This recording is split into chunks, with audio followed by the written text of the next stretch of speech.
தைப்பூசத்துக்குரிய முருகக் கடவுளுடைய பெருமையினை முருக தரிசனம் என்ற தலைப்பில் சிந்திப்பதாக இருக்கிறோம்.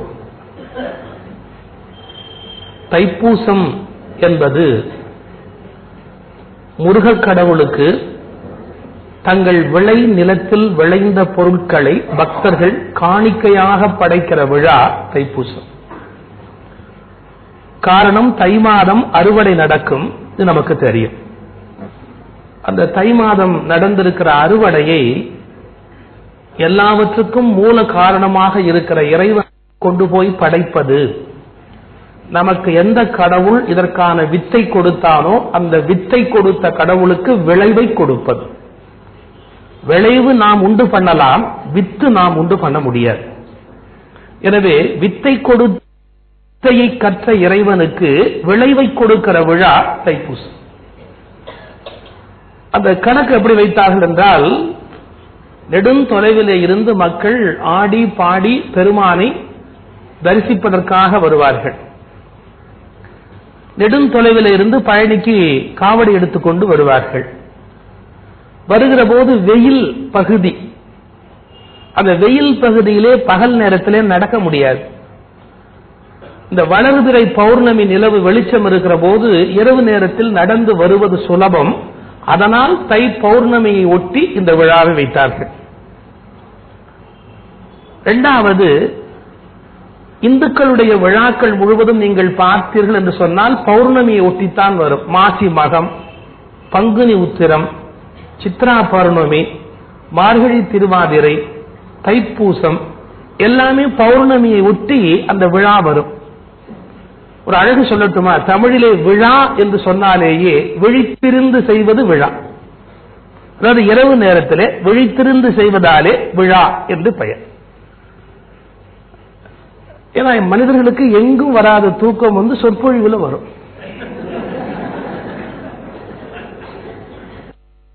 மூணு நாளால தூக்கமே இல்லை சார், உங்க பேச்சுக்கு வரலாம்னு ஒரு ஆசையோடு இருக்கிறேன்.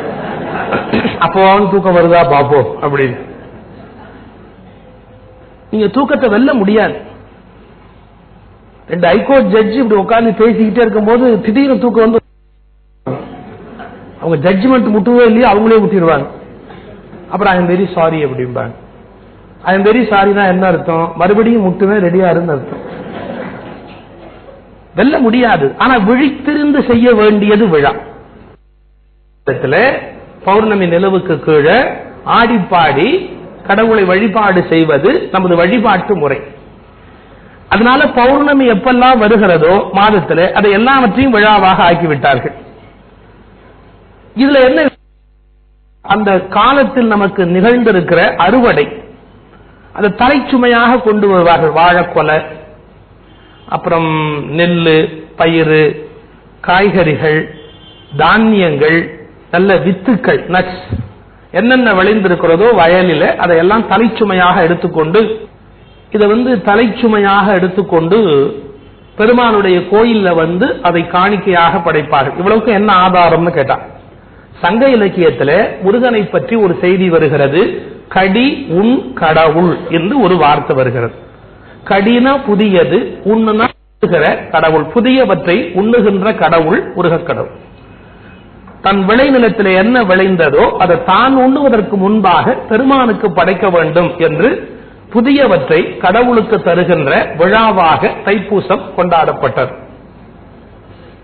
ஒரு ஆச்சரியம் சொல்லட்டுமா? பழனியில தைப்பூச விழா நடக்கிற போது காவடி கொண்டு வருவார்கள். பால் காவடி, பன்னீர் காவடி, புஷ்ப காவடி. இவ்வளவு காவடி மட்டுமல்ல, சர்ப்ப காவடி என்று பாம்பு கொண்டு பழனி மலை மீது விடுவார். பாம்பை குடத்துல பிடித்து கொண்டு அதை தலைச்சுமையாக எடுத்துக்கொண்டு அதை பழனி மலை கோயில்ல கொண்டு சர்ப்பக்காவடி என்று பழனி மலையிலே திறந்து விடுவார்கள். அண்மை காலமா தான் அதை ஸ்டாப் பண்ணிருக்காங்க.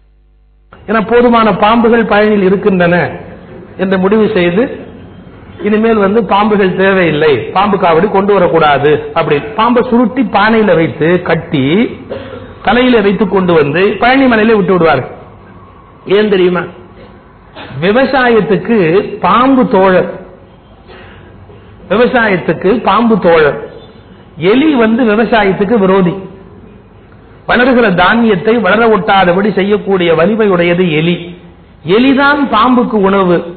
பாம்பு விருத்தியானால் எலிகள் குறையும், எலிகள் குறைந்தால் விளைச்சல் கூடும். எனவே பாம்பு முருகப்பெருமானுக்கு காவடி பொருளாக கொண்டு வந்து விட்டார். முருகப்பெருமான் திருவடியிலேயே ஒரு பாம்பு இருக்கும். எனவே பாம்பு காவடி, சர்ப்ப காவடி என்பது கூட வேற எங்கும் நீங்கள் பார்க்க முடியாத ஒரு அற்புதம். இந்த தைப்பூசத்திலே பழனியிலே காவடி எடுப்பார். இந்த காவடி வந்த முறை எப்படின்னு கேட்டா, கையில பாரம் தூக்கி கொண்டு போக முடியாது. ரெண்டா பிரித்து தனக்கு தேவையானவற்றை ஒரு பக்கத்திலும் இறைவனுக்கு தேவையானவற்றை ஒரு புறத்திலும் வைத்துக் கொண்டு அதை தொங்கு விட்டுக் கொண்டு போகிற அந்த முறைதான் காவடி முறையாகவே ஆயிற்று பிற்காலத்தில் நாளாக நாளாக. அப்படி உன்னதமான நல்ல பெரிய விழா இந்த தைப்பூச பெருவிழா. இந்த தைப்பூசத்திலே முருகக் கடவுளை வழிபடுவது தமிழருடைய வழிபாட்டு வாழ்வியல். அந்த முருகக் கடவுளை தமிழ் கடவுள் என்று சொல்லுகிறோம். ஒரு மொழிக்கு ஒரு கடவுள்னு உண்டா? அப்படியானா மற்ற கடவுள்லாம் தமிழ் கடவுள் இல்லையா? அப்படி அல்ல. தமிழ் மொழிக்கும் முருகனுக்கும் அவ்வளவு தொடர்பு. காரணம், உயிரெழுத்து, மெய்யெழுத்து, உயிர்மெய் எழுத்து, ஆயுத எழுத்து, தமிழின் வாழ்வியல் எல்லாம் முருகனோடு அப்படியே தொடர்புடையது. தமிழில் இருக்கிற ஒரு பெரிய சிறப்பு ஆயுத எழுத்துன்னு ஒண்ணு உண்டு. ஆயுத எழுத்து. இந்த ஆயுத எழுத்துக்கு ஒரு உதாரணம் சொல்ல வேண்டும் என்றால், முருகப்பெருமான் கையிலே ஒரு வேலாயுதம் இருக்கிறது. அது ஆயுத எழுத்துக்கு பிரதிநிதி. உயிரெழுத்து 12, முருகப்பெருமானுடைய திருக்கரங்கள் 12, மெய்யெழுத்து 18, முருகப்பெருமானுடைய கண்கள் 18. தமிழர் வாழ்வியல்ல திருமண முறை 2, களவு திருமணம், கற்பு திருமணம். களவு திருமணம் என்பது காதலித்து திருமணம் பண்ணிக் கொள்வது. கற்பு திருமணம் என்பது பெற்றோர் பார்த்து திருமணம் செய்து வைப்பது. முருகப்பெருமான் வள்ளியை மணந்தது களவு திருமணம், தெய்வ யானையை மணந்தது கற்பு திருமணம். அது ரெண்டு அடையாளங்கள். அப்புறம் இன்னொரு அழகு, தமிழ்ல வல்லினம் மெல்லினம் என்று குறிப்பிடுவோம். வள்ளியும் தெய்வ யானையும் மெல்லினம், முருகன் வல்லினம். இப்படி தமிழோடு முழுக்க முழுக்க முழுக்க தொடர்புடைய அருமையான கடவுள் முருகக் கடவுள். எனவே முருகன் தமிழ் கடவுள், கடியுண் கடவுள், தமிழர் தனிக்கடவுள். அவன் மலை மீது இருக்கிறார். எல்லா மலைகளும் முருகப்பெருமான் இருக்கிற இடம். குன்று இருக்கும் இடமெல்லாம் குமரன் இருக்கும் இடம். அவன் உச்சத்தில் வைத்து கொண்டாடத்தக்கவன். முருகனுக்கு ஒரு பெயர் உண்டு, தெய்வ சிகாமணி என்று ஒரு பெயர். குன்றக்குடி மடத்திலே பட்டத்துக்கு வருகிறவர்களுக்கு தெய்வ சிகாமணி தேசிகர் என்றுதான் பட்டம் கொடுப்பாரு. நாம குன்றக்குடி அடிகளாக தெரிஞ்சு வச்சிருக்கிறோம். பட்ட பெயர் தெய்வ சிகாமணி அருணாச்சல தேசிக பரமாச்சாரியர் சுவாமிகள். அதான் அவருக்கு கொடுக்கப்பட்ட பட்ட பெயர். அதனால தெய்வ சிகாமணி முருகனுடைய பெயர். தெய்வ சிகாமணின்னா தெய்வங்களுக்கெல்லாம் மேலான தெய்வமாக, தெய்வங்களின் சிகையில் வசிக்கிற ரத்ன மணியாக விளங்குகின்றவன் தெய்வ சிகாமணி.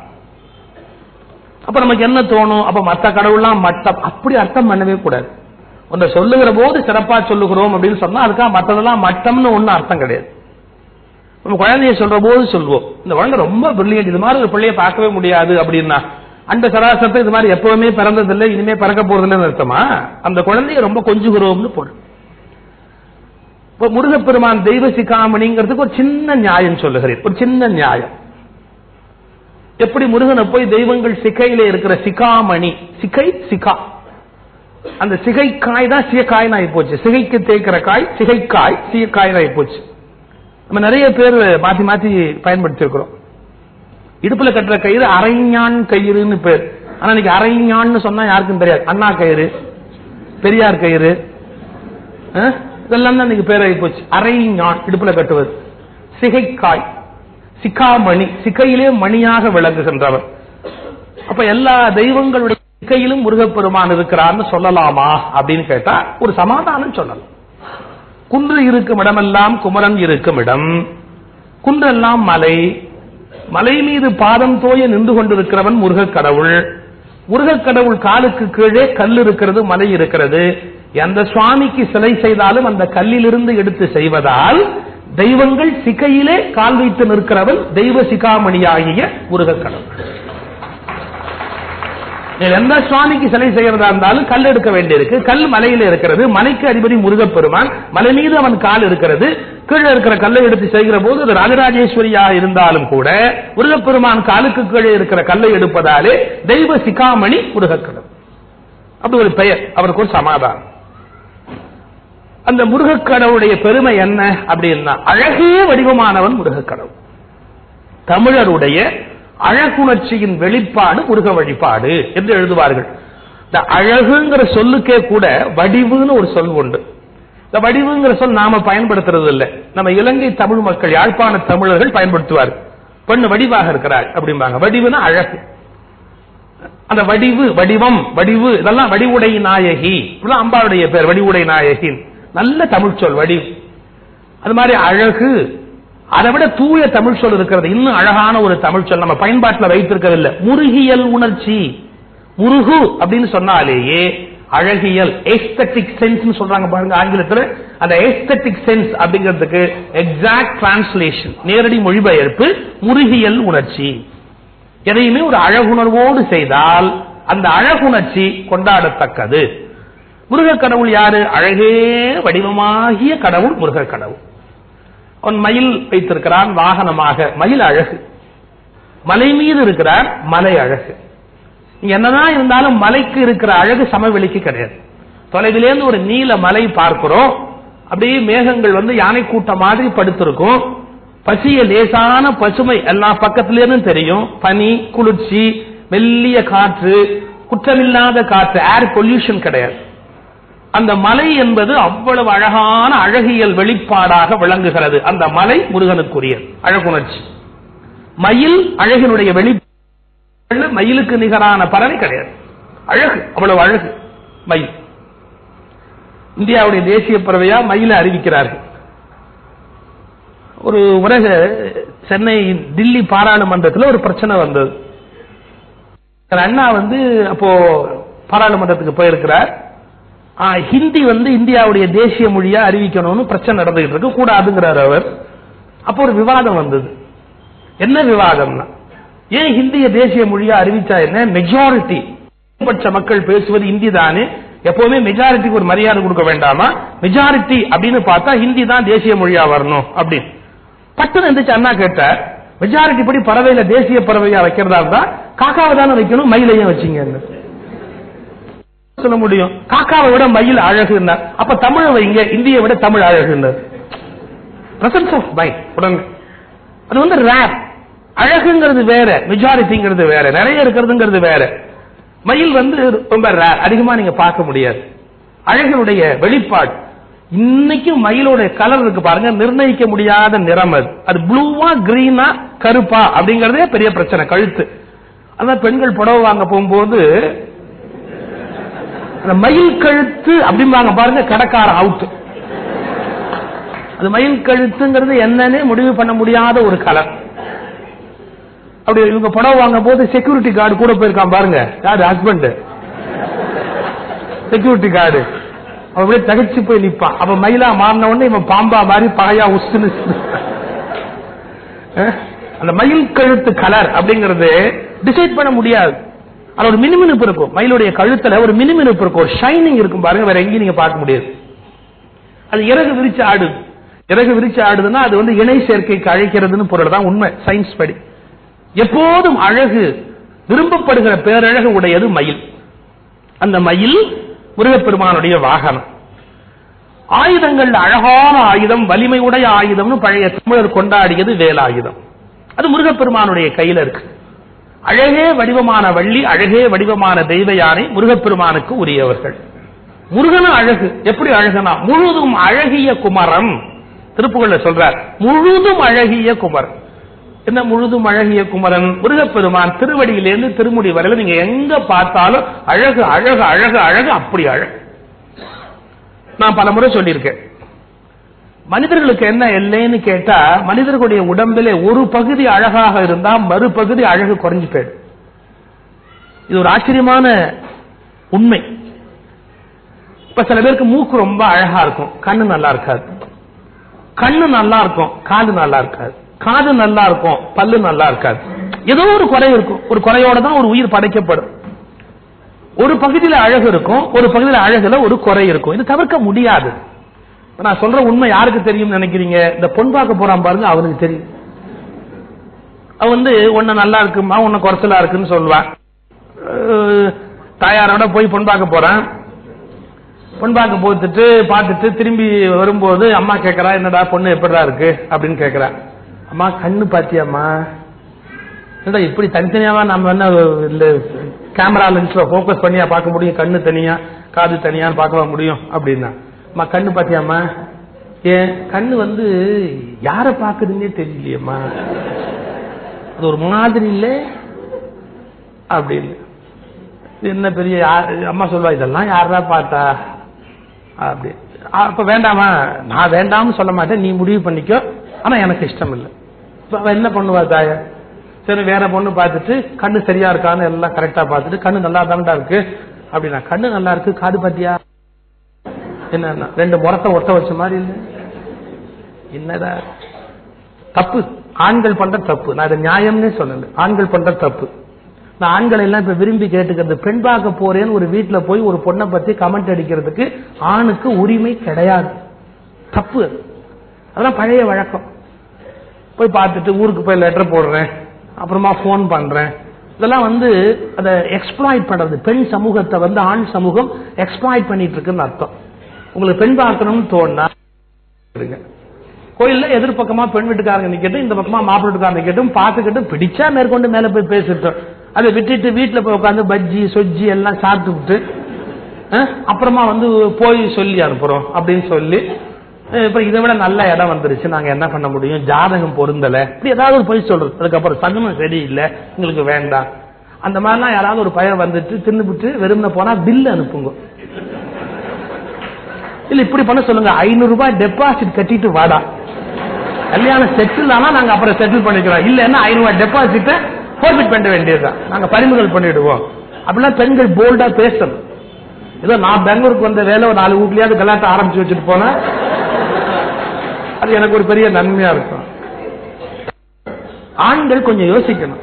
அதுல எக்ஸிபிஷன்லயும் மார்க்கெட்லயும் இருக்கிற ஒரு பொருளை அதை போய் பார்த்துட்டு அப்படி ஊத்துக்கிட்டு பார்த்துட்டு பிடிக்குது பிடிக்கல அப்புறம் சொல்றேன், அது ரொம்ப தவறு. அந்த கான்செப்டே தப்பு. அதை மாற்றணும், ஆண்கள் தான் மாற்றணும். திருமணமான ஆண்களுக்கு மாற்றணும்னு ஐடியா தான், இனிமே சான்ஸ் கிடையாது. அது திருமணம் ஆகாத பசங்க தான் இதை மாற்றணும். திருமணமான ஆண்கள் ரெடிங்கிறாங்க, நாங்க தயாரா இருக்கிறோம் அப்படி. ஏன் அதிருதுப்பா? யாராவது சொல்றாங்க வால்யூம் போட்டு சொல்லி? தயானந்த சரஸ்வதி சாமி தான் கரெக்ட், வால்யூம் கண்ட்ரோல் அவர் வச்சுக்குவார். மைக்ல வால்யூம் திடீர்னு கூடுச்சுன்னா பேசுறவங்களுக்கு ரொம்ப இரிட்டேட்டிங்கா இருக்கும், பேச்சு கேட்கறவங்களுக்கே இரிட்டேட்டிங்கா இருக்கும். இது வேற வால்யூம் வேற கூட்டினா வால்யூம் குறைச்சு வைக்கணும், சொன்னா கேட்க மாட்டேங்கிறாரு அவரு.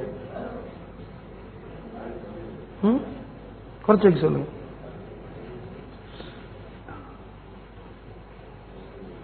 இப்ப நான் சொல்லிட்டு இருந்த சம்பவத்துக்கு வரேன். பொண்ணு பார்த்துட்டு கண்ணு ஒரு மாதிரி இருக்கு, காது ஒரு மாதிரி இருக்கு, மூக்கு சறுக்கு மரம் மாதிரி இருக்கு, அப்படி இப்படி குறை சொல்லிக்கிட்டே இருப்பான், ஒன்னு ஒன்னா சொல்லிக்கிட்டே இருப்பான். நான் 3 ஆண்களை காயப்படுத்திட்டேன்ல, இப்ப அவங்களுக்கு சமாதானத்துக்கு ஒண்ணு சொல்ல போறேன். எங்கெங்க போய் எது வேணாம் வேணாம்னு சொன்னாலும் அதெல்லாம் சேர்ந்து மொத்தமா ஒண்ணு வரும், அதுக்கு மரியாதையா தாலி கட்டிட்டு விதிம்பா, வாழ்நாள் முழுக்க அதோட ஒழுங்கா கொடுத்த நடத்துவா. அது கொஞ்சம் நம்ம ஆண்களுக்காக இறக்கப்பட வேண்டிய விஷயம் தானே. இப்ப என்ன அழக பத்தி அபிப்பிராயம்? கண்ணு நல்லா இருந்தா காது நல்லா இல்ல, காது நல்லா இருந்தா பல்லு நல்லா இல்ல, பல்லு நல்லா இருந்தா ஏதோ ஒண்ணு நல்லா இல்ல. இப்படி மனிதனுக்கு ஒண்ணு சிறப்பு ஒண்ணு மைனஸ், ஒண்ணு சிறப்பு ஒண்ணு மைனஸ். ஆனா முருகனை போய் பாக்குறீங்க, ஏதாவது மைனஸ் சொல்ல முடியுமா? கண்ணு அழகு, காது அழகு, திருவடி அழகு, மார்பு அழகு, முகம் அழகு, எல்லாம் அழகு அழகு அழகு அழகு. ஒரே வார்த்தை போட்டார் திருப்புகழ் அருணகிரிநாதர், முழுதும் அழகிய குமர், முழுதும் அழகிய குமர். சில பேர் சில்லறையா அழகா இருப்பாங்க, இறைவன் அப்படி இல்லை, முழுதும் அழகிய குமர், முழுமையாக அழகே வடிவமானவர் முருகக்கடவுள். அந்த முருகனை போய் நம்ம தரிசனம் பண்றோம். தரிசனம் பண்ணினால், முருக தரிசனத்தை நிகழ்த்தினால் என்ன நடக்கும்னா ரொம்ப ரொம்ப சிம்பிள். நீங்கள் எதை உபாசிக்கிறீர்களோ அதுவாகவே ஆகிவிடுகிறீர்கள். இதான் உபாசனையினுடைய ரகசியம். வழிபாடு அப்படின்னு சொன்னா வழிபடுதல் வழிபாடு. எதன் வழியில் நீங்கள் படுகிறீர்களோ அது வழிபாடாக மாறுகிறது. இப்ப நீங்க முருகனை உபாசனை பண்ணிக்கிட்டே இருந்தா நீங்க முருகனாவே மாறிடுறீங்க. அம்பிகை உபாசனை பண்ணிக்கொண்டு இருந்தா அம்பிகையினுடைய அந்த அழகு பேரழகு, அழகுக்கு ஒருவரும் ஒவ்வாத வள்ளி அம்பிகை. அந்த அழகு உங்களுக்கு அப்படியே வருகிறது. இதான் ரகசியம், வழிபாட்டோட ரகசியமே அதுதான்.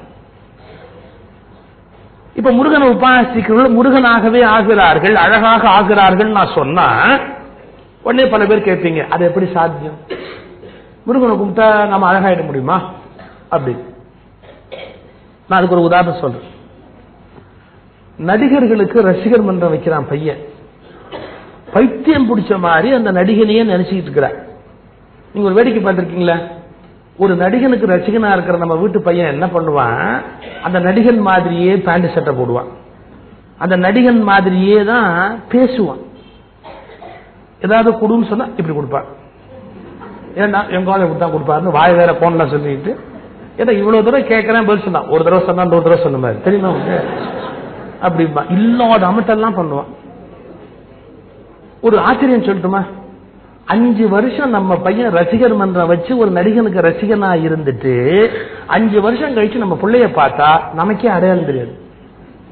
அந்த தலையை வாரி அவனையே மாறி கலைச்சுக்குவான். 1 மணி நேரம் வாருவான், 1.25 மணி நேரம் கலப்பான், குருவி கூட்ட கலைக்கிற மாதிரி. ஏன்னா இப்படி பண்ற? எங்கால அப்படிதான் பண்ற. ஒரு ஆச்சரியம் சொல்ற பாருங்க, 5 வருஷம் கழிச்சு நம்ம பிள்ளைய பார்த்தா நமக்கே அடையாளம் தெரியாது. இது நம்ம வீட்டு பிள்ளைதானா இல்ல வெளியில இருந்து ஏதாவது ஒண்ணு இங்க வந்து இலவசமா வளருதா? நட உட பாவனை எல்லாம் யாரு மாதிரி இருக்கும், அந்த நடிகன் மாதிரி அப்படியே இருக்கும். எப்படி சார் இப்படி ஆச்சுன்னா, அதாவது அந்த நடிகனை ரசிச்சு ரசிச்சு ரசிச்சு ரசிச்சு ரசிச்சு மனசுல பதிஞ்சு பதிஞ்சு பதிஞ்சு அந்த நடிகனுடைய தோற்றம், நடை, உடை, பாவனை எல்லாம் இவனுக்கு வந்துருச்சு. இதை பார்த்துட்டோம்ல வாழ்க்கையில. ஆமா, ஒரு நடிகனுக்கு ரசிகனாக இருக்கிறவன் நடிகனை போல் மாறுவான் என்றால், முருகனுக்கு ரசிகனாக இருக்கிறவன் முருகனை போல் மாறுவதில் என்ன கஷ்டம் இருக்கிறது? It is purely psychological. உளவியல் கோட்பாட்டின்படி நீ யாரை நினைத்துக் கொண்டிருக்கிறாயோ, நீ யாரை நினைத்துக் கொண்டே இருக்கிறாயோ அவர்களாகவே மாறுகிறாய். யாரை நினைத்துக் கொண்டே இருக்கிறாயோ அவர்கள் இடத்தை நீ அடைகிறாய். இது வந்து இயற்கையான தத்துவம். நாம் யாரை உபாசனை பண்ணி கொண்டிருக்கிறோமோ, யாரை குருவாக வரித்திருக்கிறோமோ அவர்களே நினைத்துக் கொண்டிருப்பதாலே அப்படியே அவருடைய தன்மை தகுதி நமக்கு வந்து விடுகிறது. அப்படித்தான் குரு வணக்கமே வந்தது. எனவே முருகப்பெருமானை வணங்குகிறவர்கள், வழிபாடு செய்கிறவர்கள் முருகத்தன்மை அடைகிறார்கள், அழகு அடைகிறார்கள். இப்ப அழகுன்னு சொன்னா நீங்க சொல்லுவீங்க, 20 வயசுல அழகா இருக்கலாம், 40 வயசுல அழகா இருக்கலாம், 80ல அழகா இருக்க முடியுமா? இருக்கிறாப்புல இருந்தா 80ல அழகா இருக்கலாம். அது என்ன முக்கியம்? இருக்கிறாப்புல இருந்தா. அது என்ன இருக்கிறாப்புல இருந்தா? காந்தியடிகளுடைய போட்டோ, சின்ன வயசு போட்டோ பார்த்திருக்கீங்களா? காந்தியடிகளுடைய போட்டோ வயசானதுக்கு அப்புறம் பார்த்திருக்கீங்களா? காந்தியுடைய இளமையான வயசு போட்டோ அசிங்கமா இருக்கும்.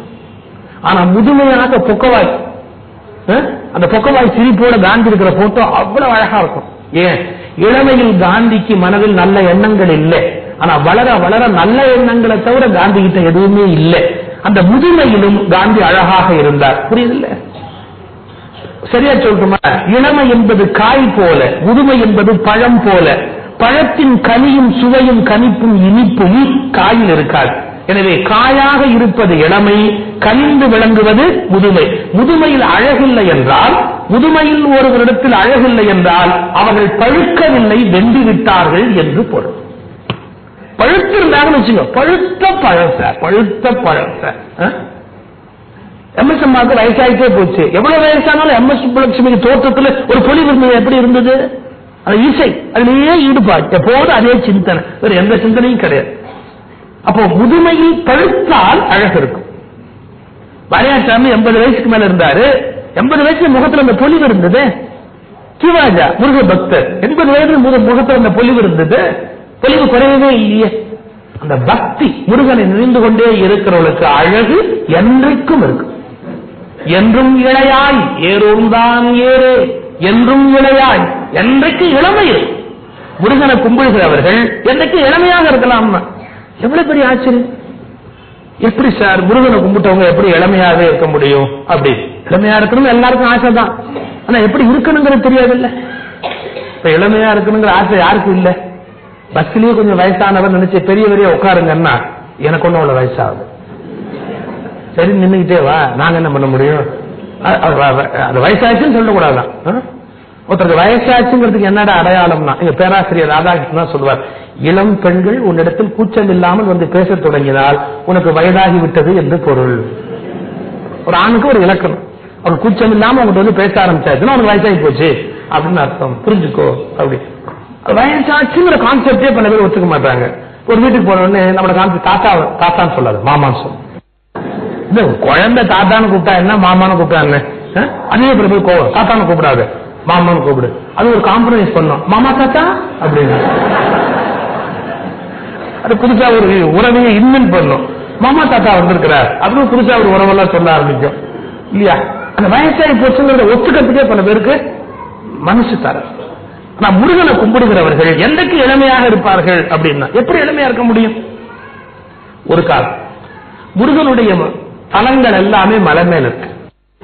நீங்க மலை மேல இருக்கிற கடவுளை ஏறி இறங்கி வழிபாடு பண்ணிக்கிட்டே இருந்தா புதுமை எப்படி வரும் இல்லையா? இப்ப சில பேர் சொல்லுவாங்க, அவருக்கு வயசாகி போச்சு ஓட முடியல, அவருக்கு வயசாகி போச்சு ஓட முடியல. இத தப்புன்னு சொல்றான். அவர் ஓடல, அதனால தான் வயசே ஆச்சு. அவர் ஓடிக்கிட்டே இருந்தாருன்னா வயசே ஆயிருக்காது அப்படிங்கிறார். காந்தி முதுமையில வேகமா நடப்பார். காஞ்சி மகா சுவாமிகள் முதுமையில வேகமா நடப்பார். அவர் நடக்கிற ஸ்பீடுக்கு இன்னொருத்தர் பின்னாடி போக முடியாது. ஏன்? அவங்க அந்த பயிற்சி அப்படியே இருந்துகிட்டே இருந்தாங்க. அதனால இந்த இளமை அப்படியே உடம்புல இருந்துகிட்டே இருந்தது. அப்ப என்ன, முருகனை கும்பிடுகிறவர்கள் மலை மேல கோயிலுக்கு ஏறி இறங்கணும். அப்புறம் நம்ம இந்துக்களுடைய கோயில்லாம் நீங்க பாத்தீங்கன்னா கருங்கல் தர பரவி இருப்பாங்க கீழெல்லாம். அந்த கருங்கல் தரையும் எப்படி இருக்குன்னு கேட்டா குத்தி குத்தி குத்தி குத்தி புள்ளியா இருக்கும். அப்படித்தான் தரை இருக்கணும் கோயில்ல. நாம இந்த மார்பிள், கிரானைட், மார்போனைட், டைல்ஸ் கோயிலுக்கு போடுறது சரியில்லைங்க. என்ன கேட்டா என்ன யாரும் கேட்கறது இல்லைங்க, போடக்கூடாது. தரை மார்பிள், மார்போனைட், கிரானைட் இந்த மாதிரி கல்லு இருக்கு பாருங்க, வழவழான்னு ஸ்மூத் சர்ஃபேஸ், அது போடக்கூடாது கோயில். ஏன்? நீங்க கோயிலை சுத்தி பிரகாரமா நடக்கிற போது இந்த புள்ளி புள்ளி புள்ளி புள்ளியா இருக்கிற கருங்கல், அதுல கொஞ்சம் மணல் சேர்ந்திருக்கும், அது காலில் படும்போது குறு குறு குறு குறுங்கும். அந்த மாதிரி இதுல கால் பட்டு நடந்தா ரத்தம் ஓட்டம் ஒருத்தருக்கு நல்லா இருக்கும். இப்ப இந்த அக்குப்ரெஷர் பிரின்சிபல் கத்துக் கொடுக்கும் போது அது மாதிரி கருங்கல்ல பரப்பி நேச்சுரோபதியில அதுல நடந்து போ அப்படிங்கிறாங்க. நடந்தா கால்ல நரம்பு மண்டலம் முடியுது, அதெல்லாம் அந்த பாயிண்ட் பிரஷர் ஆக ஆக ஆக ரத்தம் ஓட்டம் எல்லா கிளான்ஸ் எல்லாம் நல்லா இருக்கு. அப்ப கோயில்ல கருங்கல் அப்படி இருந்து கோயிலை சுத்தி வந்தோம்னு வச்சுங்க, ஒரு கோயில் 4 சுத்து 5 சுத்து 6 சுத்துன்னு சுத்தணும்னு வச்சுங்க, ரத்த ஓட்டம் நல்லா இருக்கும். ரத்த ஓட்டம் நல்லா இருந்தாலே இளமை இருக்குன்னு அர்த்தம். உடல் ரீதியா பிசிக்கல் இளமை, முருகனை கும்பிடுற போது உடல் இளமையாக இருக்கிறது. அப்புறம் என்ன அப்படின்னா மனம் இளமையாக இருக்கிறது. எப்படி மனம் இளமையா இருக்க முடியும்? நான் அப்பயே சொன்னேன், உபாசனை என்பது பியூர்லி சைக்கலாஜிக்கல். நீ யாரை நினைக்கிறாயோ அவனாகவே ஆகிறாய். முருகன் இளமையானவன், அவனை நினைப்பதால் நீ இளமையாக ஆகிறாய். எனவே பியூர்லி பிசிக்கலாவும் இளமையா இருக்க முடியும், சைக்கலாஜிக்கலாவும் இளமையா இருக்க முடியும். உடல் உள்ளம் ரெண்டுமே இளமை தன்மையில் நிற்பதற்குரிய இனிய கடவுள் முருகக்கடவுள். எல்லாருக்கும் இளமையா இருக்குன்ற ஆசை. நான் முன்னொரு முறை வந்த போது இந்த சம்பவம் சொன்னேன். சென்னையில நான் பள்ளிக்கூடத்தில் படிச்சுக்கிட்டு இருந்த காலம், ரொம்ப சின்ன பையனா இருந்த போது எங்க கிராமத்துல இருந்து ஒருத்தர் வந்திருந்தார். இவரை கொண்டு போய் எங்க அப்பா பட்டத்தை சுத்தி காட்டு அப்படின்னார். சென்னையில அப்ப ஒரே பெரிய கட்டடம் எல்ஐசி மட்டும்தாங்க, 14 மாடி. சென்னையோட ஒரே பெருமை அதுதான். இப்ப நிறைய வந்துருச்சு. அதை கொண்டு போய் காட்டலாம்னு எங்க கிராமத்தால அழைச்சிக்கிட்டு எல்ஐசி கிட்ட போறோம். போகும்போது அந்த லிப்ட் அதுல ஏறி மேல போனோம். அது அன்னைக்கு ஒரு லிப்ட் தான் வேலை பார்த்தது, பாக்கி எல்லாம் வேலை பார்க்கல. அந்த லிப்ட்ல நாங்க போகும்போது ஒரு ஆங்கிலோ இந்தியன் லேடி லிப்ட்ல புறத்து மேல போயிட்டாங்க, கதவு சாத்திருச்சு. அவங்க red colour sorry, red colour jacket போட்டு, முடி பாப் வெட்டி, லிப்ஸ்டிக் போட்டு, ஆங்கிலோ இந்தியன் லேடி நல்லா படிச்சுன்னு தெரியுது. மேல போனாங்க. லிப்ட் கீழே வந்துதான் மறுபடியும் நான் போன நின்றுட்டு இருக்கிறேன். அந்த லிப்ட் கீழே வரும்போது எதிர்பாராத ஒரு கோஇன்சிடென்ஸ், ஒரு 20 வயசு உள்ள ஆங்கிலோ இந்தியன் லேடி அதே மாதிரி ட்ரெஸ் பண்ணவங்க மேல இருந்து வந்துட்டாங்க. இது எதிர்பார்க்கிறேன். மேல இருந்து இறங்கி வர்றாங்க. இவன் ஓட ஆரம்பிச்சிட்டான். என்னடா ஓடுறேன்னு மவுண்ட் ரோட்ல அவனை துரத்திக்கிட்டு நான் ஓடி போய் பிடிச்சு, என்னடா ஓடுற அப்படின்னா, இப்படி ஒரு மிஷின் உங்க ஊர்ல இருக்குன்னு சொல்லவே இல்லை. என்ன மிஷின்? இளமையாக்குற மிஷின். ஆமா, 60 வயசு பாட்டி மேல போய் 20 வயசு பொண்ணா திரும்பி வர்றாங்க அப்படின்னா, இப்படி ஒரு இளமையாக்குற மிஷின் இந்த ஊர்ல ஒழிச்சு வச்சிருக்கீங்களப்பா. எனக்கு சிரிப்பு. நான் சொன்னேன், இளமையாக்குற மிஷின்ல நீங்க நானும் போவோம். அப்பவே ஒரு 50-55 வயசு இருக்கும். என் கிராமத்துக்கு வந்தவருக்கு நீ நானுமா போவோம். எனக்கு அப்ப என்ன ஒரு 10-12 வயசு தான் இருக்கும், சின்ன பையன். நீ நானுமா மேல போவோம், வரும்போது நான் குழந்தை ஆயிடுவேன், என்ன ஞாபகமா நீ தூக்கிட்டு வா மேல இருந்து, நீ இளமை ஆயிடுவேன், வா மேல போலான்னு விடுங்க அப்படின்ட்டு ஓடினார். எங்க ஓடுற? ஊருக்கு போய் சம்சாரத்தையும் கூட்டிட்டு வந்து நாங்க 2 பேருமா அந்த மிஷின்ல மேல போய், நான் அப்பதான் நினைச்சுக்கிட்டேன் இளமையா ஆகணும், இளமையா இருக்கணும், என்ன எல்லாருக்கும் இருக்கு. ஆனா இளமையா இருக்கிறதுக்கு மாற்று மருந்தெல்லாம் சாப்பிட்டா ஒண்ணும் நடக்காது. நம்ம இதை சாப்பிடலாமா, அவரை போய் பார்க்கலாமா, இவரை போய் பார்க்கலாமா, உடம்பு தான் வீணா போகும். ஆனா இளமையா இருக்கிறதுக்கு ஒரே வழி என்னன்னா மனசு சந்தோஷமா இருக்கு. மனசு சந்தோஷமா இருக்கிற போது இருக்கிற இளமை வேற எந்த காலத்திலையும் வராது. முருகனை வழிபடுகிறவர்கள் மனம் சந்தோஷமாக இருப்பதால் என்றும் இளமையாக இருக்கிறார். இதான் முருக வழிபாட்டுடைய சீக்கிரம். முருகியல் அழகியல், அழகே வடிவமானவன் முருகக்கடல். அந்த அழக நாம இப்ப தரிசனம் பண்ணணும். எப்படி தரிசனம் பண்ணணும் உங்களுக்கு தெரியும். சம்பிரதாயம் அப்படிங்கிறது என்னன்னா, ஒரு மனுஷனை நீங்க பாத்தீங்கன்னா முகத்தில இருந்து பார்த்துட்டு வரணும். வாங்க அப்படின்ட்டு முகத்துல இருந்து இப்படி பார்த்துட்டு கால் வரைக்கும் பார்க்கணும். நல்லவனா கெட்டவனா முகம் குறிப்பு காட்டும். அடுத்தது காட்டும் பளிங்கு போல் நெஞ்சம், கடுத்தது காட்டும் முகம் அப்படின்னா முகத்துல இருந்து ஒருத்தன் கெட்டவனா நல்லவனா அப்படிங்கறது தெரிஞ்சுக்கலாம். நம்மளை பார்க்கும் போதே நேருக்கு நேர் இந்த 2 கண்ணோட 2 கண்ணை பொறுத்து ஒருத்தன் பேசினாலே அவனை நம்பலாம். நம்ம கண்ணை அவாய்ட் பண்ணா, நம்ம முகத்தை அவாய்ட் பண்ணா, சைட்ல திருப்பிக்கிட்டா, உள்ளம் நெளிஞ்சா என்னன்னா கொஞ்சம் யோசிக்கணும், சம்திங் ராங். அப்படி நேருக்கு நேர் அப்படியே முகத்தை பார்த்து பேசுறாங்க அப்படின்னாலே அவங்க உண்மையிலேயே எந்த விதமான சந்தேகத்துக்கும் அப்பாற்பட்டவங்க. அதெல்லாம் ஒரு கணக்கு இருக்கு, ஒரு முறை இருக்கு. ஆனா முகத்தை வச்சு எடை போடணும். வருத்தமா வந்திருக்கிறானா, சோகமா வந்திருக்கிறானா, பசியா வந்திருக்கிறானா, என்ன நோக்கத்துக்காக நம்ம கிட்ட வந்திருக்கிறான், முதல்ல முகத்தை பார்க்கணும். ஆனா இறைவன் கிட்ட போகும்போது மட்டும் கோயிலுக்குள்ள போன உடனே நேர முகத்தை பார்க்க கூடாது. ஏன் நேர முகத்தை பார்க்க கூடாது? கோடி சூரிய பிரகாசம். அருணகிரிநாதர் முருகப்பெருமான் தோற்றம் எப்படி இருக்கும்னார், உதட்டு இடை கடவு மர கத வரும் அந்த 100 கோடி சூரியர்கள் உதித்து வெளியே வந்த மாறினார். உதட்டு இடை கடவு மர கத வருண 100 கோடி சூரியர்கள். இது சாதாரண வார்த்தையா? அப்படி உதிச்சு வெளியே வந்தா எப்படி இருக்கும்? ஒரு சூரியன் நிமிர்ந்து பார்க்கவே கஷ்டமா இருக்கு, 100 கோடி சூரியன், அவ்வளவு சூரிய கோடி பிரகாசம் உடைய உருவக்கரும். சரி, அந்த முகத்தை நேரம் முதல்ல பார்க்க முடியாது, திருவடியிலிருந்து பார்க்கணும். திருவடிதான் நமக்கு புகலிடம். திருவள்ளுவர் எழுதுறார் இல்லையா? என்ன எழுதுறார்? ஒரு மனிதன் பிறவி பெருங்கடல் நீந்துவர் நீந்தார், இறைவன் அடிசேராதார். இறைவன் திருவடியை போய் சேர்ந்துட்டேன்னா நீ பிறவி பெருங்கடலை நீந்தி விடலாம். அப்புறம் தெப்பம், பிறவி பெருங்கடலுக்கு தெப்பமாக விளங்குவது எது என்று கேட்டால் இறைவன் திருவடி. இப்ப நம்ம கடக்க வேண்டிய பெரிய கடல் இருக்கு, இத கையில நீந்தி கடக்கலாம் அப்படின்னா நான் என்ன குற்றாலீஸ்வரன்? இல்ல. நாம அவ்வளவு பெரிய கடலை கையால் நீந்தி கடக்க முடியுமா? முடியாது. அதுக்கு ஒரு தெப்பம், ஒரு படகு, ஒரு கப்பல் இருந்துட்டா ரொம்ப சௌரியம். எது கப்பல், எது தெப்பம்? திருவள்ளுவர் எழுதுறார், இறைவன் அடி, இறைவன் திருவடி ஒரு தெப்பத்தை போல. அப்படி அதுல நீந்தி கடந்து அந்த பக்கம் போயிடலாம். முதல்ல நம்ம என்ன பண்ணணும், அதாவது அதை போய் இறுக்கி பிடிச்சுக்கணும். ஒரு பக்தன் கோயிலுக்குள் நுழைந்ததும் தரிசிக்க வேண்டியது இறைவனுடைய திருவடி. அப்ப நம்ம முருகனுடைய கோயிலுக்குள்ள இப்ப போறோம், அந்த முருகப்பெருமானை தரிசிக்க போறோம். எங்க முதல்ல தரிசனம் பண்ணணும்? உள்ள நுழைஞ்ச உடனே கோயில்ல திருவடியை தான் பார்க்கணும். கோயிலுக்குள்ள போகும்போது மற்றெல்லாம் பார்த்தா கூட பேசுறத கொஞ்சம் தவிர்க்கணும். நம்ம வேற கதைகள்லாம் பேசுறதுக்கு வேற எத்தனையோ இடம் இருக்கு. கோயிலுக்குள்ள மற்ற கதையெல்லாம் பேசக்கூடாது. ஊர் கதை, உலகத்து கதை, வெவ்வேறு செய்திகள் பேசுவதற்குரிய இடம் அல்ல கோயில். அங்க இறைவனை தவிர வேறு எந்த சிந்தனையும் இருக்கக்கூடாது. எல்லாத்தையும் விட்டுட்டு இறைவனை நினைப்பதற்காகவே உருவாக்கப்பட்ட இடம் கோயில். அங்க வேற கதைகள்லாம் நினைச்சுக்கிட்டு நம்ம உள்ள போனா என்ன? திருவடியை பார்க்கணும். முருகன் திருவடி எப்படி இருக்கு? தாமரைப்பூ மாதிரி இருக்கு. அப்படி தாமரைப்பூ எப்படி இளம் சிவப்பு நிறத்துல அவ்வளவு அழகா இருக்கு, குளிர்ச்சியா இருக்கு, குளுகுளுன்னு இருக்கு, பார்க்க லட்சணமா இருக்கு. அது மாதிரி அந்த 5 10 விரலும் தாமரை மொட்டு மாதிரி, மொத்த திருவடியும் தாமரை மாதிரி. அந்த திருவடியை முதல்ல நாம தரிசனம் பண்ணிக்கிறோம். அந்த திருவடியை மனதால வணங்குகிறோம்.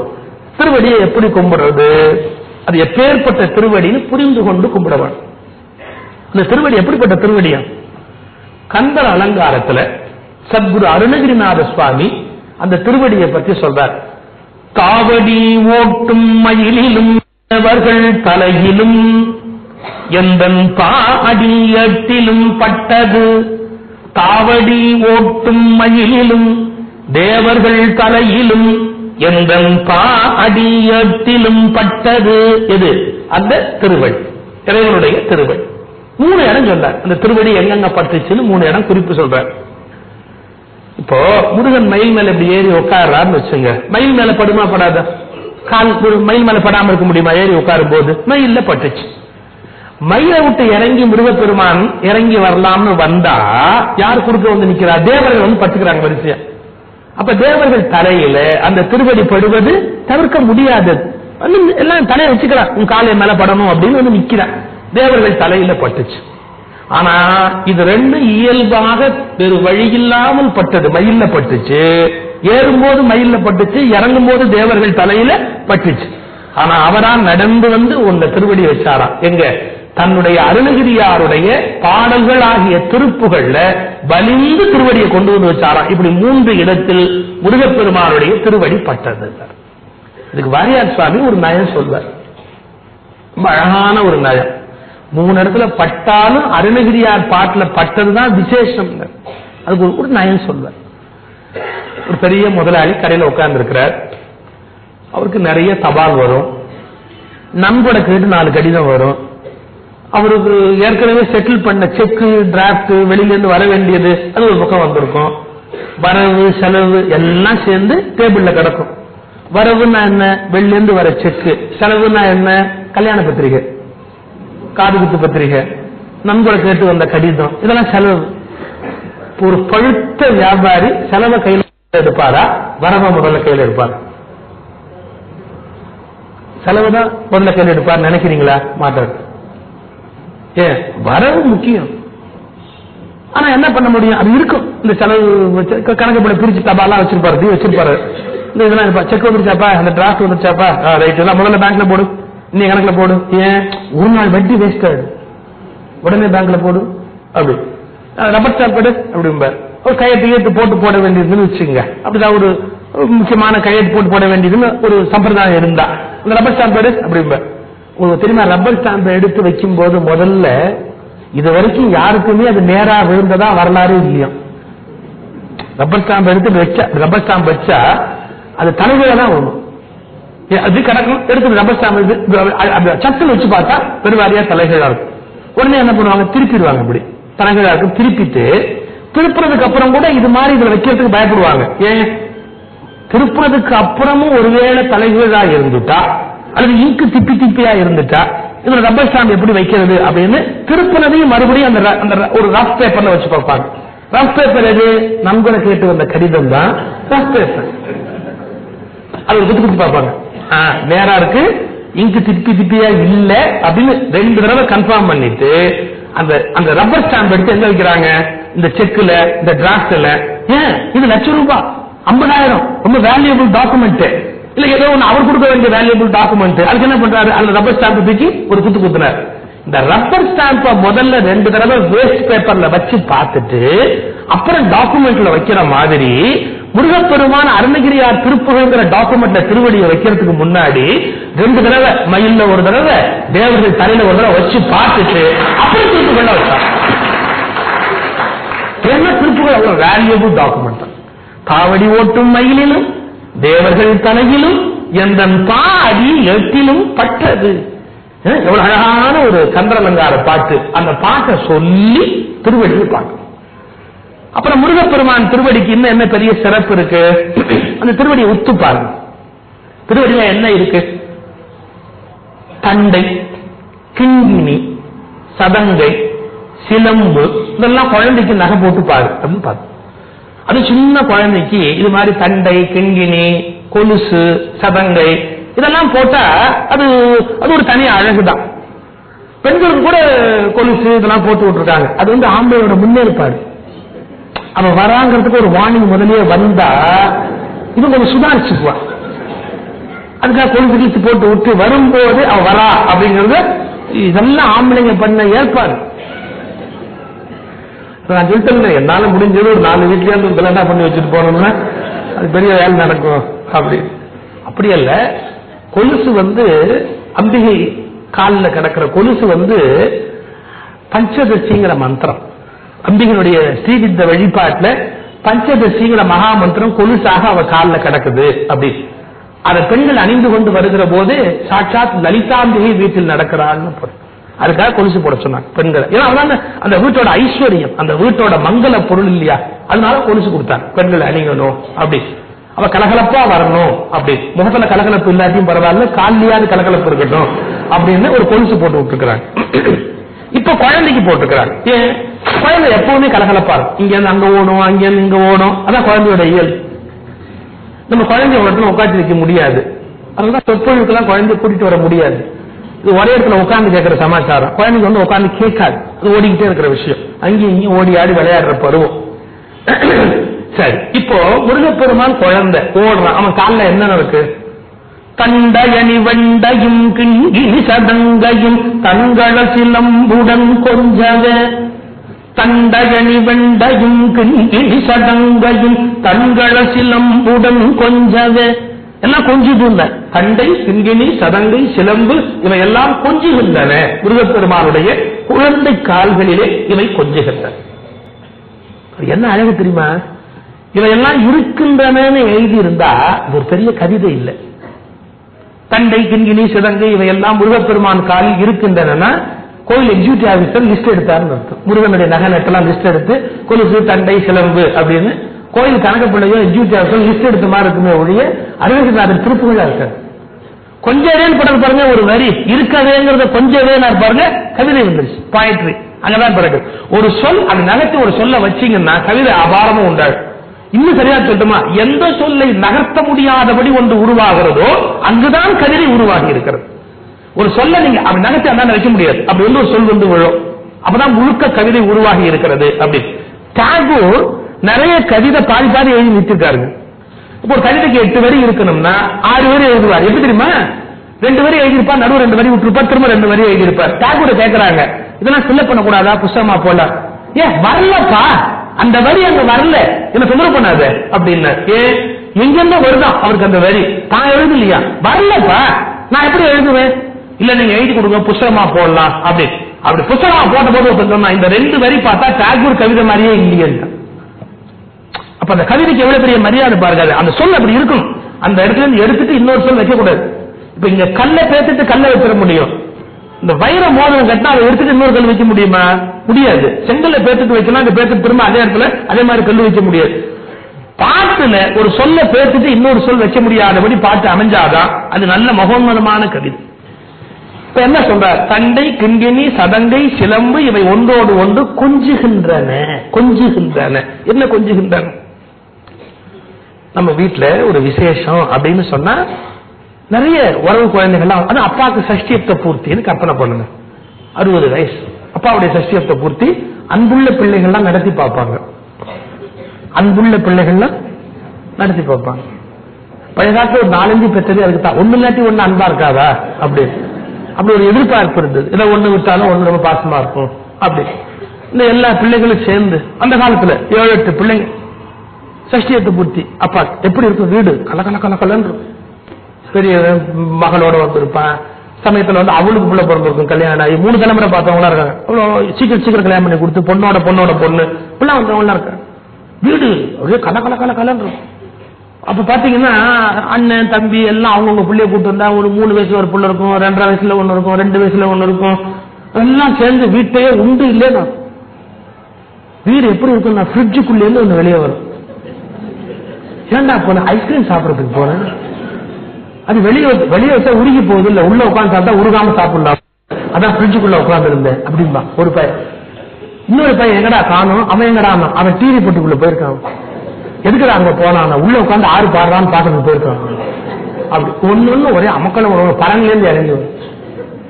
அப்படி வீடு இருக்கும்.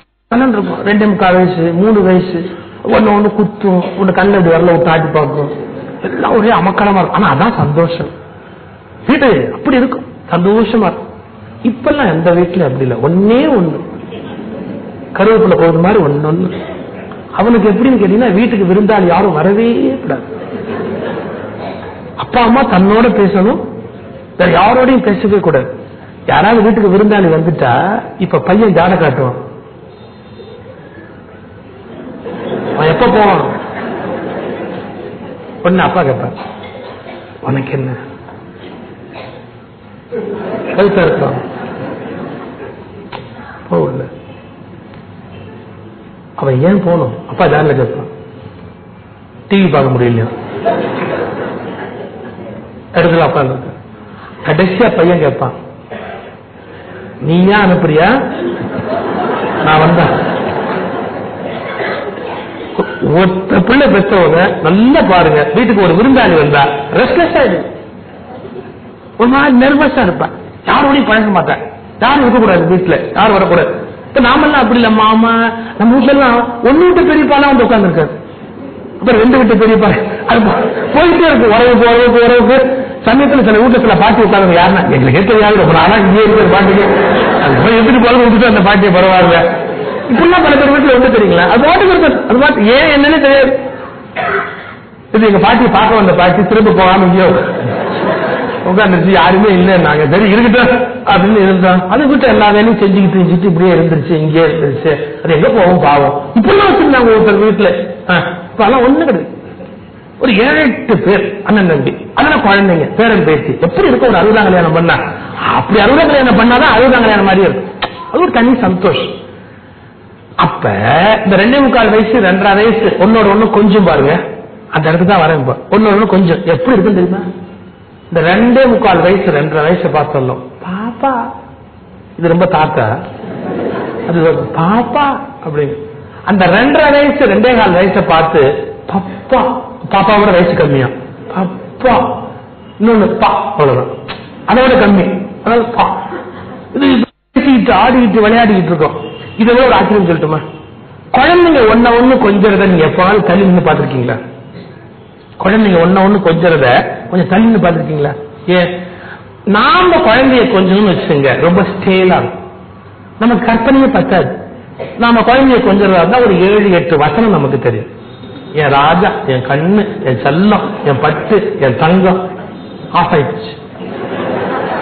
இந்த கீ கொடுத்த பொம்மை இல்லைன்னா ஒரு ரவுண்டு போயிட்டு திரும்ப முதல்ல ஆரம்பிச்சு பாருங்க, ஒரு எண்டாவது திரும்ப முதலில் ராஜா, என் பட்டு, என் தங்கம், என் செல்லம், அவுட். திரும்ப முதல்ல என்ன போகும்? அதுக்கு மேலே நமக்கு தோணவே தோணாது. என்ன சொல்லி பிள்ளைய கொஞ்சது அப்படின்னா தெரியவே தெரியாது. இது ஒரு ஸ்டேஜ். குழந்தைங்க ஒண்ணு கொஞ்சம் போய் நீங்க எப்பவாவது அப்சர்வ் பண்ணிருக்கீங்களா? என்ன இப்படித்தான் கொஞ்சம்ங்கிற லிமிடேஷன் கிடையாது. அது ஒண்ணு எப்படி பார்த்து என் மூக்கு அப்படின்னு, மூக்கு கொஞ்சத்தக்கதா இல்லையான்னா நாம வச்சிருக்க கண்ணுதான் பெருசு, அது என் மூக்கு, என் பொம்மை அப்படிங்கும். அந்த குழந்தைய பிடிக்குதான், அதுக்கு பொம்மையை பிடிக்குமா, என் பொம்மை அப்படிங்கும். இப்ப அப்படி குழந்தைங்க ஒண்ணு கொஞ்சம் இருக்கு பாருங்க. உலக மகா பேர் இலக்கியம். ஷேக்ஸ்பியர்லாம் அப்படி ஒரு வார்த்தை போட முடியாது, கம்பன் அப்படி போட முடியாது, பெரிய பெரிய கவிஞர்கள்லாம் எழுத முடியாது. குழந்தை ஒண்ணு கொஞ்சிட்டு உட்கார்ந்து இருக்கோம். இந்த தாட்டை நீங்க அப்சர்வ் பண்ணிக்கங்க. நாம் குழந்தைகளை கொஞ்சுவதை விட குழந்தைகள் ஒன்றை ஒன்று கொஞ்சுவது பேரழகு. திடீர்னு அந்த குழந்தை நம்ம பார்த்துருச்சுன்னு வச்சுங்க, ஒரு 7-8 விளையாடிக்கிட்டே இருக்கோம். திரும்பி பார்த்த உடனே நாம யாரு? ஒவ்வொரு குழந்தைக்கு ஒவ்வொரு உறவு. ஒரு குழந்தைக்கு மாமா, ஒரு குழந்தைக்கு சித்தப்பா, ஒரு குழந்தைக்கு பெரியப்பா. எத்தனையோ இருக்கும் உறவு முறை. நம்முடைய உறவு முறை அந்த குழந்தையோட வித்தியாசப்படும். ஏன் நம்ம அண்ணன் பிள்ளையா இருக்கும், இல்ல நம்ம தம்பி பிள்ளையா இருக்கும், நம்ம தங்கச்சி பிள்ளையா இருக்கும். அப்ப உறவு மாறி போகுது. மாமாங்கும் ஒரு பெரியப்பாங்கும் ஒரு சித்தப்பாங்கும். அப்ப அவனு சொல்லும் சித்தப்பா, சித்தப்பா கூட அதுக்கு வராது, ஓடி வந்து கழுத்தை கட்டும். அங்க நின்று வரும் பீப்பா, பெரியப்பான்னு அதுக்கு வரல. பெரியப்பா பீப்பா தான் இப்போ, அது வேற சமாச்சாரம். பீப்பா அப்படின்னு பெரியப்பா, இது அது பீப்பான்னு சொல்லி சிச்சப்பான்னு சொல்லி ஒண்ணு குத்திக்கும். அது தப்பா சொல்லுதான் சிச்சப்பா அப்படின்னு, ஏன் பீப்பா அப்படின்னு. அப்ப இன்னொன்னு அங்கே தலைமையில ஏறி உட்காந்து மாமா தலையை பிடிச்ச ஆரம்பிச்சு இருக்கோம். நீங்க இப்ப என்ன அழகா என்ஜாய் பண்ணீங்க, நீங்க சொல்லும் போதே ரசிக்கிறீங்களே, பார்த்தா எவ்வளவு ரசிப்பீங்க. குழந்தைகள் ஒன்றை ஒன்று கொஞ்சுவது பேரழகு. அந்த குழந்தைகள் எல்லாம் ஒன்றாய் சேர்ந்து பெரியவர்களை கொஞ்சினாலும் அது பேரழகின் பேரழகு. இந்த விஷுவலைசேஷன் மைண்ட்ல வந்த உடனே இப்ப முருகன் போவோம். தண்டைன்னு ஒண்ணு கால்ல கிடக்குது, கிங்கினின்னு ஒண்ணு கால்ல கிடக்குது, சிலம்புன்னு ஒண்ணு கிடக்குது. முருகன் கால்ல எல்லாம் கிடக்கலையா? தண்டை கிங்கினியை கொஞ்ச, கிங்கினி சதங்கையை கொஞ்ச, சதங்கை சிலம்பை கொஞ்ச, இவை எல்லாம் சேர்ந்து முருகனை கொஞ்ச பேரழகாக இருக்கிறது. கண்டனை வந்தையும் கிங்கினி சதங்கையும் கண்கள சிலம்புடன் கொஞ்சது. எல்லாம் கொஞ்சது முருகக் கடவுளை கொஞ்சுகிறது. அது ஒன்றோடு ஒன்று கொஞ்சுகின்றன. இவை எல்லாம் சேர்ந்து முருகக் கடவுளை கொஞ்சுகின்றன. இந்த அற்புதத்தை எங்க பார்க்கணும்? முருகப்பெருமான் திருவடியில பார்க்கணும். அந்த தண்டை கிண்கிணி, சிலம்பு இவற்றையெல்லாம் கூர்ந்து பார்க்கும். பேர்பட்ட திருவடி இந்த திருவடி, அழகானது, வலிமையானது. அதுக்கப்புறம் இந்த தண்டை, கிண்கிணி இவையெல்லாம் கோர்க்கப்பட்ட அழகான திருவடி. இதுக்கு மேல போகுமா? இதையும் தாண்டி இன்னும் கொஞ்சம் ஆழமாக நாம் சிந்திக்க வேண்டிய, உணர வேண்டிய ஒரு பகுதி அந்த திருவடியில இருக்கு. திருவடி, முருகப்பெருமானுடைய திருவடியுடைய பெருமை என்ன, அது இன்னும் எந்த வகையான சிறப்பு இருக்கிறது, யோசிக்க வேண்டிய ஒரு அருமையான செய்தி அதுக்குள்ளது. மனிதர்கள் துன்பப்படுவதற்கு என்ன காரணம்? ஒவ்வொரு மனிதனும் இந்த உலகத்துல துன்பப்படுவதற்கு ரொம்ப வெளிப்படையா சொன்னா, நான் கஷ்டப்படுறதுக்கு அவன் காரணம், நான் கஷ்டப்படுறதுக்கு இவன் காரணம், இவங்க இல்லைன்னா நான் நிம்மதியா இருந்திருப்பேன், இப்படிலாம் சொல்லிட்டு இருக்கிறோம். உண்மை அது அல்ல. உண்மை வேற. என்ன தெரியுமா? துன்பப்படுவதற்கு அவரவருடைய வினைதான் காரணம். நம்முடைய பாவம், நம்முடைய புண்ணியம், நம்முடைய பல ஜென்மத்தின் நல்வினை, தீவினை, இதுதான் நம்முடைய இன்ப துன்பத்துக்கு காரணம். இப்ப முருகப்பெருமான் திருவடியை எப்படி பார்க்கணும் தெரியுமா? பிலாசபி, ஹையஸ்ட் பிலாசபி போறார். யாரு? அருணகிரிநாதர் போறார். முருகப்பெருமான் திருவடியை எப்படி பார்க்கணும் அப்படி, அது விதியை அழிக்கின்ற திருவடி என்று உணர்ந்து பார்க்கணும். விதியை திருவடி அப்படின்னு முருகப்பெருமானுடைய திருவடியை உணர்ந்து பார்க்க வேண்டிய பொறுப்பு நமக்கு இருக்கு. நீங்க என்ன நினைப்பீங்க? அது எப்படி விதியை அழிக்க முடியும்? அழிக்க முடியாததானே விதி. அழிக்க முடியாத விதியை எப்படி அழிக்க முடியும்? சொல்றார், செயல்பட்டு அழிந்தது செந்தூர் வயற்பொழி, தேன் கடம்பின் மால் பட்டு அழிந்தது பூங்கொடியார் மனம். திருச்செந்தூர்ல மீன் பாயுது, அந்த வயல்ல இருக்கிற சோலையில எல்லாம் அந்த மீன் பாஞ்சு பாஞ்சு அது வீணாக்குது. செயல்பட்டு அழிந்தது செந்தூர் வயற்பொழி, தேன் கடம்பின் மால் பட்டு அழிந்தது, அந்த பூவிலேருந்து வர்ற வாசனை, அதுல என்ன பெண்கள் மனம் அழிந்தது அப்படிங்கிற. பூங்கடம்பின் மால் பட்டு அழிந்தது பூவையருடைய மனம், பெண்களுடைய மனம். அதே போட்டுக்கிட்டே லிஸ்ட் வரும்போது சொல்ற, முருகனுடைய கால் பட்டு அழிந்தது இங்கு என் தலைமேல் அயன் கையெழுத்து. இப்ப இந்த கோணத்துல முருகப்பெருமானுடைய திருவடிகளை நாம் உற்று கவனிக்க வேண்டிய பொறுப்பில் இருக்கிறோம். ரொம்ப நுட்பமான ஒரு பகுதி, ரொம்ப ஆழமா சிந்திக்க வேண்டிய பகுதி. மனுஷன் அழிக்க முடியாதது விதி, அழிக்க முடியாதது விதி, அழிக்க முடியாத விதினே சொல்லி கொடுத்துருக்கோம். இந்த விதியை முருகனுடைய திருவடி அழிக்கும்னு சொன்னா எவ்வளவு பெரிய ரகசியம் அதுக்கு உள்ள இருக்கு. ஆழமா டீப்பா நாம் சிந்தித்து பார்க்க வேண்டிய முக்கியமான இடம் இந்த. இப்ப முருகனுடைய திருவடி எப்படி விதியை அழிக்க முடியும்? முதல் விஷயம், விதி என்பது எவ்வளவு வலிமையானது யோசிச்சு பாருங்க. விதி என்பது எவ்வளவு வலிமையானது. சுலபத்தில் ஒன்னும் விதி யாரும் ஜெயிச்சிட முடியாது. எங்க அப்பா ஒரு கதை சொல்வார். ஒரு ஜோசியர் ஒரு மண்டை ஓட்டை இப்படி எடுத்து பார்த்தா, தெருவில் கடந்து மண்டை ஓட்டு எடுத்து இப்படி பார்த்து, அந்த மண்டை ஓட்டுல எழுதி இருந்துதான், இந்த மண்டை ஓட்டுக்கு இன்னும் கொஞ்சம் அவமானம் பாக்கி இருக்கு. மண்டை ஓட்டுக்கு என்ன அவமானம் பாக்கி இருக்க முடியும்? அவருக்கு ஒன்றும் புரியவே இல்லை. ஜோசியர் சரி எடுத்துட்டு போய் நம்ம வீட்டில் வச்சு பார்ப்போம், என்னன்னா பார்த்தோம் அப்படின்னு மண்டை ஓட்டை எடுத்துக்கிட்டு வீட்டுக்கு போயிட்டாரு. வீட்டுல உள்ள வந்து மண்டை ஓட்டை வைக்க முடியுமா? அப்புறம் இவர் மண்டை ஓட்டு இருக்குமோ? மண்டை ஓட்டை எடுத்துக்கிட்டு போய் தோட்டத்துல போய், அவங்க வீட்டு தோட்டத்துல மரத்துல ஒரு பொந்து இருந்தது, அதுக்குள்ள வச்சுக்கிட்டாரு. வச்சுக்கிட்டு தினம் காலையில ஒரு தடவை, சாயங்காலம் ஒரு தடவை அதை எடுத்து இப்படி பார்ப்பார். இதுக்கு என்ன புதுசா அவமானம் வந்திருக்கு, இதுக்கு புதுசா என்ன அவமானம் வந்திருக்கு, டெய்லி வெரிஃபிகேஷன், மார்னிங் ஈவினிங். ஒரு நாள் இவர் காலையில் வெளியே போயிட்டு திரும்ப சாயங்காலம் வீட்டுக்கு வரதுக்குள்ள பார்த்தா, அப்புறம் மனைவி அந்த மண்டை ஓட்டை எடுத்து வச்சு விளக்குமாறால அடிச்சுக்கிட்டு, அடி விளக்குமாறால அடிச்சு. இவருக்கு புரியவே இல்லை. அறிவு கட்டவில்லை, அது போய் எதுக்கு விளக்குமாறால அடிக்கிற, ஏன் அடிக்கிற? அவன் சொன்னா பாருங்க ஒரு வார்த்தை, தெரியும் இதை அடிச்சா உனக்கு ஒன்னு அடிச்ச மாதிரி வலிக்கும்னு எனக்கு தெரியும், எனக்கு தெரியும்யா, உனக்கு ரத்தம் கொதிக்குமே அப்படின்னு. உணராத, எனக்கு என்ன அதுக்கு என்ன சம்பந்தம் இருக்கு, நீ உணராத, அது யாருன்னு எனக்கு தெரியும். வேற ஒன்றும் இல்ல. அந்த ஜோசியருக்கு ஒரு சின்ன வீடு இருந்தது, அது செத்து போச்சு. செத்து போனதோட இவரை புரிஞ்சு போச்சுன்னு விட்டுட்டாரு. இந்த அம்மா நினைச்சுக்கிட்டா, அந்த சின்ன வீடு செத்ததுக்கு அப்புறம் மண்டபத்தை கொண்டு வந்து காலையில ஒரு தடவை, சாயங்காலம் ஒரு தடவை இவன் கொஞ்சிட்டு இருக்கிறான். யாரு? அதை நினைச்சு அதை விளக்குமாத்தால அடிச்சு, உலக்கையால உடைச்சு, கால் செருப்பால மிதிச்சு, ஒரு ஜோசியர் பார்த்தார், இது தெருவிலேயே கடந்திருந்தா இவ்வளவு அவமானம் வந்திருக்காது, இந்த நம்ம வீட்டுல கொண்டாந்து வச்சு இங்க நடக்கணும்னு இருக்கு. எது சொல்றாரு எங்க அப்பா, விதிங்கிறது எவ்வளவு வலி அது. ஒரு விதி என்பது வலிமையானது. ஒரு மனுஷனுக்கு வாழ்க்கையில அது என்ன கொண்டு போகணுமோ அதை கொண்டு போகும், அதுல இருந்து வெல்ல முடியாது அப்படிங்கிற அந்த கருத்து கான்செப்ட். இப்ப நீங்க ஒண்ணு சொல்லுவீங்க, விதினா என்ன, அது எப்படி வந்தது அப்படின்னு. ஐயா, ஒரு விதை முளைக்குது செடியாய், அந்த விதை முளைச்சு வெளியில வந்து மரமாயி மேல வருது, அப்பவே அதுல எல்லாமே டிசைன், ஏற்கனவே எல்லாம் தீர்மானிக்கப்பட்டிருக்கு. ஒரு புளிய விதையை போட்டு அது அவர விதையா மாறி இருக்கா? ஒரு துவர விதை போட்டு அது கத்திரிக்காய் விதையா மாறி இருக்கா? மாறாது. அவரையா வரும், துவரையா வரும், கொஞ்சம் செழிப்பான அவரையா வரும், செழிப்பில்லாத அவரையா போகும். பூச்சி ஈச்சி செடியில பிடிச்சதுன்னு சொன்னா அது வீணா போயிடும். ஆனா அவரையாத்தான் இருக்கும், துவரையாத்தான் இருக்கும். விதையில தீர்மானிக்கப்பட்டிருக்கு. அது மாதிரி கருவில் பல விஷயங்கள் தீர்மானிக்கப்பட்டிருக்கிறது. கருவில் பல விஷயங்கள். ஒரு செடி 10 வருஷம் கழிச்சு பூ பூக்கும் அப்படின்னா, அதே மாதிரி இவன் 10 வருஷம் கழிச்சு மேல வருவான் அப்படின்னா, இட் இஸ் ப்ரீ டிசைன்ட் அப்படிங்கிறான். எல்லாமே முன்கூட்டி தீர்மானிக்கப்பட்டது. இப்ப விதியோட வலிமை என்னன்னு சொல்லியிருக்கிறேன். இதை வெல்லுகிற வழி என்ன, இதை தாண்டி வெல்லுகிற வழி என்ன, ரொம்ப நுட்பமான பகுதி, சிந்திக்க வேண்டிய பகுதி. அதை பத்தி சொல்றேன்.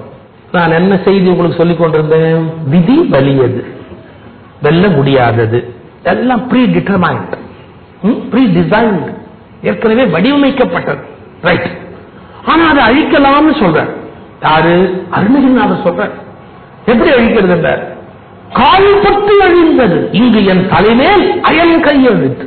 பிரம்மா கையால எழுதுறாரா, முருகன் காலால அழிக்கிறார். அப்ப எவ்வளவு அவர் கையால எழுதுறத இவர் காலால அழிக்கிறாரா? எப்படி கையால விதி எழுதப்படுகிறது, எப்படி காலால அழிக்கிறது? முதல் விஷயம் பக்தியா பாத்துருங்க. பக்தியில நம்முடைய இஷ்ட தெய்வம் முருகப்பெருமான். அந்த இஷ்ட தெய்வத்தை நாம போய் வணங்குகிற போது விதிப்படி நாம் பட வேண்டிய துன்பங்களை அவன் மாற்றி விடுகிறான். இப்ப கொஞ்சம் பல பேர் கேட்பாங்க, தன்னை கும்பிட்டுட்டாப்ப விதியை திருத்தி மாத்துறதுன்னு சொன்னா அது அரசியல்வாதி பண்ற வேலை இல்லையா? அதெல்லாம் கடவுள் செய்வாரா? இது இப்படி எடுத்துக்கணும். இப்ப பாருங்களேன், எப்படி விதியை மாற்றுவாருங்கிறதுக்கு ஒரு சின்ன உதாரணம் சொல்றேன். சோறு தண்ணி இல்லாம ஒரு நாள் நீங்க கிடக்கணும்னு ஒரு விதி இருக்குன்னு வச்சுக்கோங்க. காலையில எழுதியிருக்கா, இன்னைக்கு இந்த பயலுக்கு சோறு தண்ணி இல்லாம கிடக்கணும் அப்படி. நீங்க தெருவுல போய் பிச்சை எடுத்து சோறு இல்லாம கஷ்டப்பட்டு, இதுக்கு வாய்ப்பு இருக்கு, இது விதி. அன்னைக்கு சோறு தண்ணி இல்லாம கிடக்கணும். என்னமோ நீங்க கோயிலுக்குள்ள போறீங்க, அன்னைக்கு பெரிய திருவிழா, சாமி தரிசனம் சுலபத்துல பண்ண முடியல, திருப்பதி மாலை இடத்துல போய் மாட்டிக்கிட்டீங்க. எவ்வளவு நேரம் ஆகும்னா 18 மணி நேரம் ஆகும். அப்போ என்னன்னா சோறு தண்ணி இல்லாம தான் இருந்தீங்க, ஆனா கௌரவமா இருந்தீங்க. பக்தர் பக்திக்கு காத்திருக்கிறார் அப்படிங்கிற அந்தஸ்து இருந்தது. வெளியில இருந்திருந்தா சோறு இல்லாம தெருல நிக்கிறாங்க, ஸ்டேட்டஸ். அப்ப விதி மாற்றப்பட்டது, ஆனால் விதி காப்பாற்றவும் பட்டது. என்ன? அந்த ரூல் மெயின்டைன்டு. இன்னைக்கு சோறு தண்ணி இல்ல அப்படிங்கிற ரூல் மெயின்டைன்டு. ஆனா அட் தி சேம் டைம் என்னன்னா அது ஒரு கௌரவமான இடத்துல நீங்க உட்காரக்கூடிய ஒரு வாய்ப்பா ஆயிப்போச்சு. இப்ப யோசிச்சு பாருங்க, ஜெயிலுக்கு போகணும் அது ஒரு விதி இருக்குன்னு வச்சுங்க. அன்னைக்கு எதிர்பாராம நாம எங்க போய் வரையங்கிறார், வரேன்னாரு வரலன்னு, வரேன்றாரு வரல, ஒரு வரையங்கிறார் வரல, வரேன்றாரு வரலன்னு ஒரு 18 மணி நேரம் உட்காந்துட்டீங்க. எங்க அந்த இடத்துல அவர் பார்த்துட்டு தான் போகணும் அப்படின்னு. ஏறத்தாழ எங்கேயுமே வெளியில போல, யாரையுமே பார்க்கல, ரூம் விட்டு வெளியில வரல. அப்ப அந்த செயல் நடந்து விட்டது, ஆனால் கௌரவமாக நடந்து விட்டது. இன்னும் சொல்லட்டுமா, நீங்க சோறு தண்ணி இல்லாம கிடக்கணும் அப்படின்னா அது பாவமா தெரியுது. இன்னைக்கு ஐயா விரதத்துல இருக்கிறார் அப்படின்னா கௌரவமா தெரியுது. இன்னைக்கு விரதம் கௌரவமா போச்சு இல்ல. அப்போ விதி என்பது முற்றிலுமாக வேரோடு கிள்ளி எறியப்படுவதில்லை, அதனுடைய கொடுமை மாற்றி அமைக்கப்படுகிறது. அந்த வெயிலுக்கு ஒரு குடை தரப்படுகிறது, அந்த சூட்டுக்கு ஒரு செருப்பு தரப்படுகிறது, அந்த அகௌரவத்துக்கு ஒரு கௌரவம் தரப்படுகிறது. விதி மாற்றி அமைக்கப்படுகிறது. பாபாட்ட போய் ஒருத்தர் கேட்கலாம், அருமையான ஒரு கேள்வி. அவங்கவுங்க பாவத்தை அவங்கவுங்க அனுபவிக்க வேண்டியதானே, அப்புறம் உனக்கு என்ன வேலை, குருன்னு உனக்கு என்ன வேலை? அவர் சிரிச்சுக்கிட்டே சொன்னார், உங்ககிட்ட ஒரு 500 ரூபாய் 10 பைசாவா இருந்தா என்ன பண்ணும்? அது இவ்வளவு பெரிய மூட்டையா இருக்கும். நீ எங்க போனாலும் அந்த மூட்டையை தூக்கி போறது உனக்கு எப்படி இருக்கும்? சிரமமா இருக்கும். இப்ப நான் ஒண்ணு அந்த 500 ரூபாய் சில்லறையை வாங்கிட்டு ஒரே நோட்டு 500 ரூபாய் கொடுத்தா எப்படி இருக்கும்? ரொம்ப உபயோகமா இருக்கும். அப்போ உங்ககிட்ட 500 தான் இருந்தது, இப்போ உங்ககிட்ட 500 தான் இருந்தது. ஆனா அப்ப அந்த 500 அவஸ்தையா இருந்தது, இப்ப அந்த 500 சௌரியமா இருக்கு. இதைத்தான் நான் பண்றேன். எவனுக்கு விதியெல்லாம் மாற்ற முடியாது.